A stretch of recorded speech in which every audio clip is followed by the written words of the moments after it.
So, my name is Dr. Jones, and I specialize in holistic and natural obesity management. I really feel like we figured it out. I really feel like we cracked the code. I have clinics that service across the nation, in case you're curious.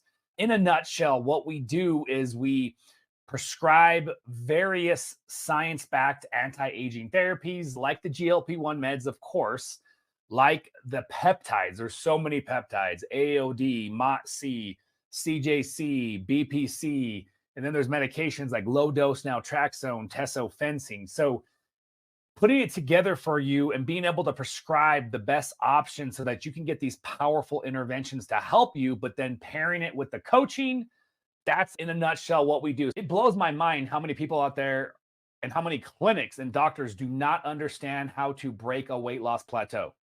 Literally, breaking a weight loss plateau is this is probably the most common thing that people come to us for, is to help them break the plateau and then set them up to prevent the weight loss plateau. We're going to talk about what a plateau is, then we're going to talk about why it happens, then we're going to talk about how to fix it, and then finally we're going to talk about how to prevent it.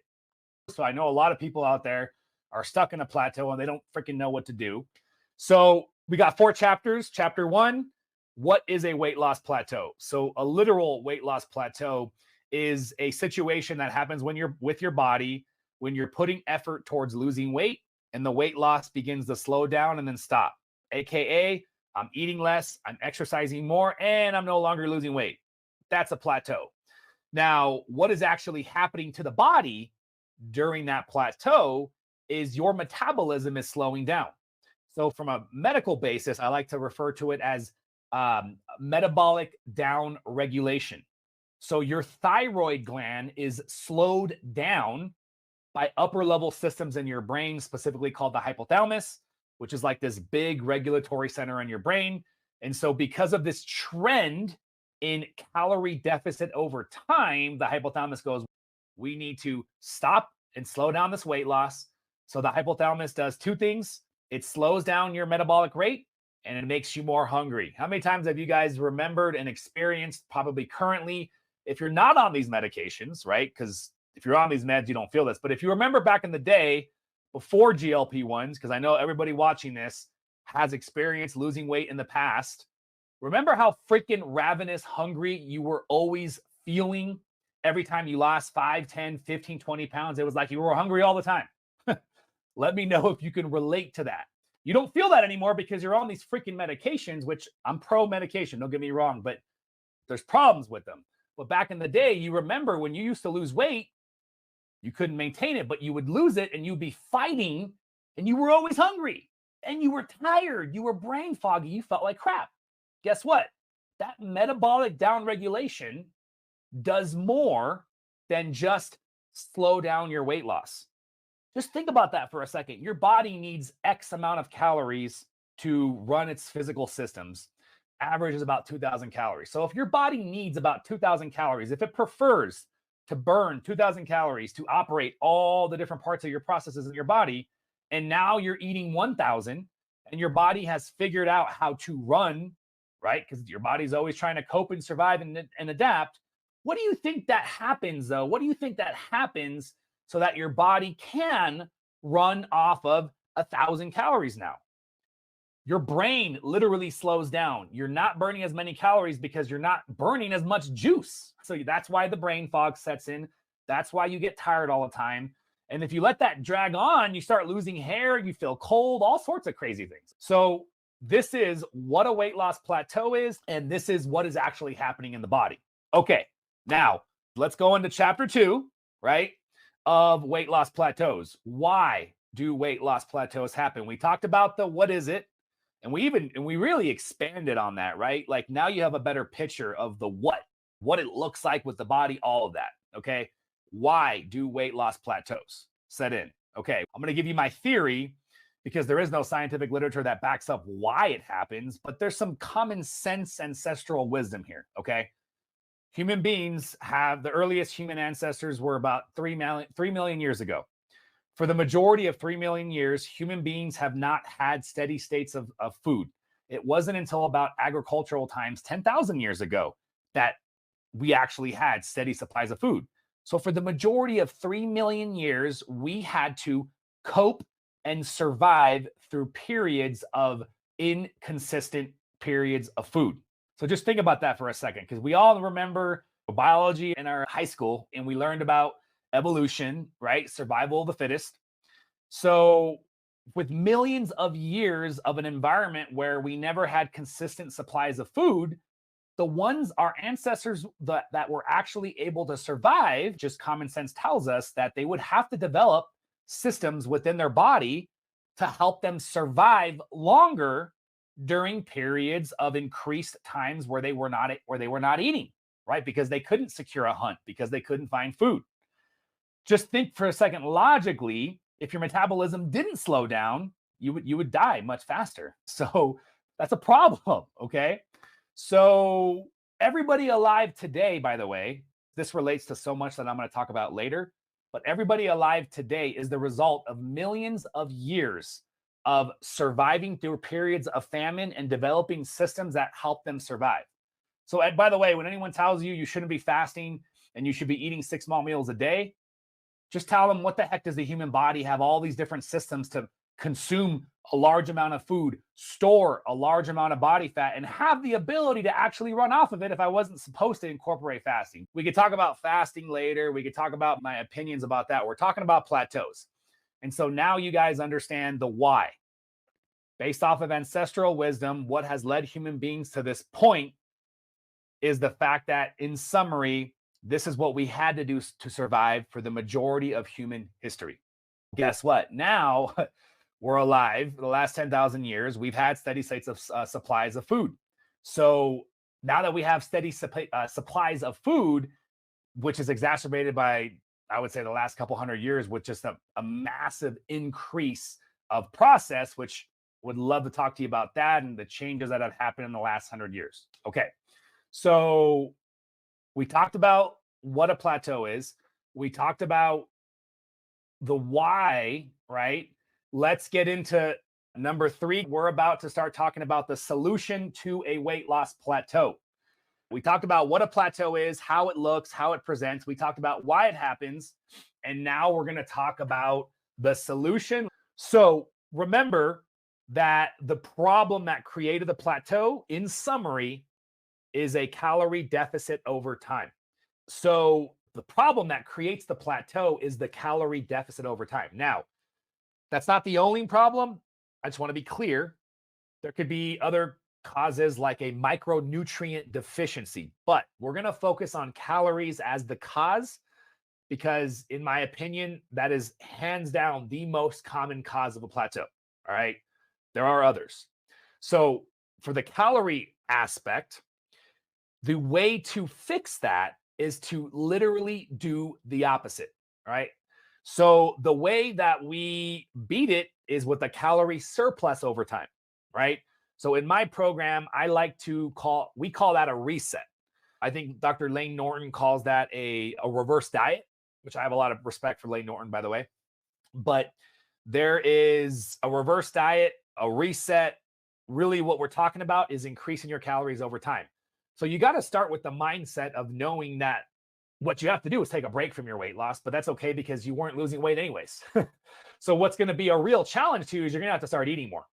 So literally what we do with our patients is we figure out how many calories they're averaging, and then we give them a weekly target of increasing that intake about 200 to 300 per week.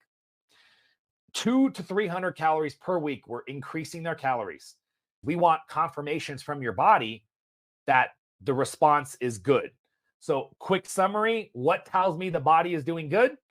If we're eating more and you're not gaining weight, that's a good sign, because if you're eating more and you're not gaining weight, that means your metabolism is speeding up, which is the reverse of the plateau. But if you start feeling better, your energy increases, maybe you're sleeping better, maybe you're less brain foggy, less constipated, more energy, then you're doing better, right? And we do this week by week till we help our patients get to what we call is a TEE, or total energy expenditure. Now, those formulas, you can find them online. They're always a little bit higher, but they're pretty accurate when you factor what I like to do is about a 15% reduction. So those TEE type it into Google, you'll find these little websites where you type in your age, your height, your weight, your activity level, and it spits out a number. That number is supposed to be the total amount of calories that you should be eating every day without a weight change. But the problem is you're in a plateau. So it's just that week by week game till we get you up to your TEE. And that's it. That's the science behind a plateau. But here's why it gets tricky, even with me telling you exactly what to do. And I hope that helps all of you guys out there. Here's why you're still going to likely need my help is because when you're doing it on your own, it's like, how do you figure out the calories? What if you start gaining weight? What if you're one of the people who don't feel good and it's not, there's a lot of situations that can come up. And so this is why my coaching, I think, is important for you to consider, because we're going to get you there. And you're working with somebody who knows what the heck he's talking about and has a ton of experience on it. In case you're curious, this is your first time seeing me. So I lost 100 pounds about 20 years ago. Not a big deal. A lot of people have lost 100 pounds. I'm just giving you my background story. I actually zigzagged for about a decade. It was crazy. And where I'm young too, I'm in my teenage years to my mid 20s. I could not maintain weight. How did I lose my weight? Back 20 years ago, there was no fasting. I think Atkins diet hadn't even really come out yet, or it was just starting. I didn't hear about it yet. And so I did the old school method, the bootstraps, the hard work. I started doing cardio every morning. I started a weightlifting program. I started counting my calories and macros, and I ate 4 to 6 meals a day. It was awful. I hated it. It was so much work. So I did that. I lost 100 pounds. I was lucky enough to not plateau right away, but I couldn't maintain my weight. So I would do that every single year. And looking back, I know why that is, right? And I'll tell you guys, the amount of effort that it took to maintain weight loss that way, which is focused on calories at the end of the day, which for me, it was possible, but it was just too much effort. It wasn't sustainable. So then I fast forward and then I'd start intermittent fasting. Intermittent fasting made a huge difference for me. It wasn't enough. Like I wasn't stable off of intermittent fasting, right? The whole daily 16-8 window. Thank you, Blair.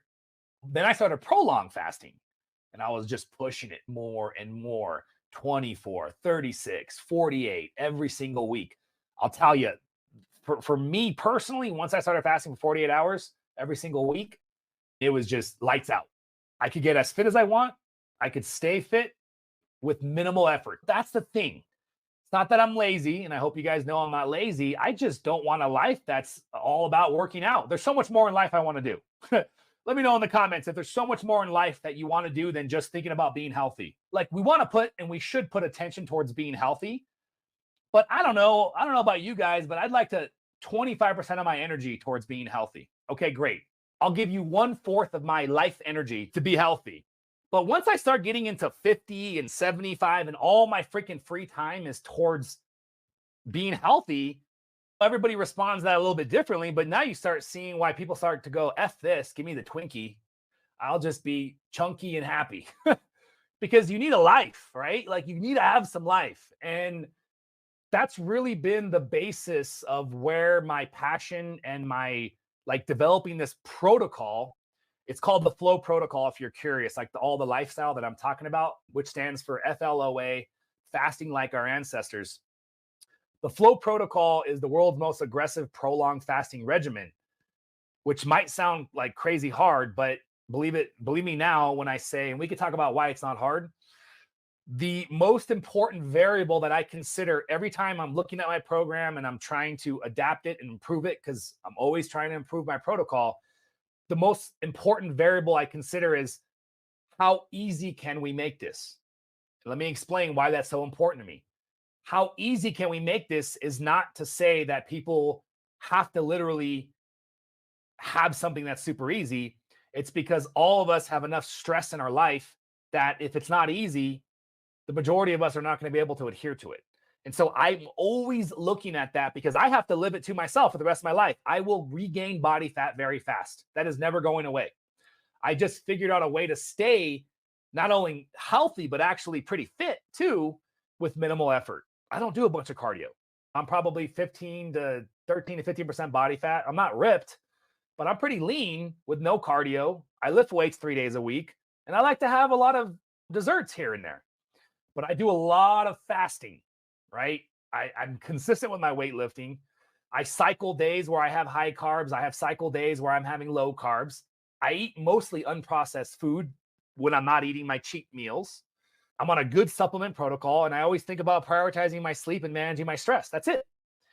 And so this is where the whole hormonal basis of obesity comes from. If you guys found this video informative and you learned, then you're gonna wanna check out this following video that I link. It's all about lasting weight loss. We'll see you there. A non-diabetic, is fasting dangerous on a GLP-1? It's a fair question, right? And you're talking long fasting, what I'm talking about, right?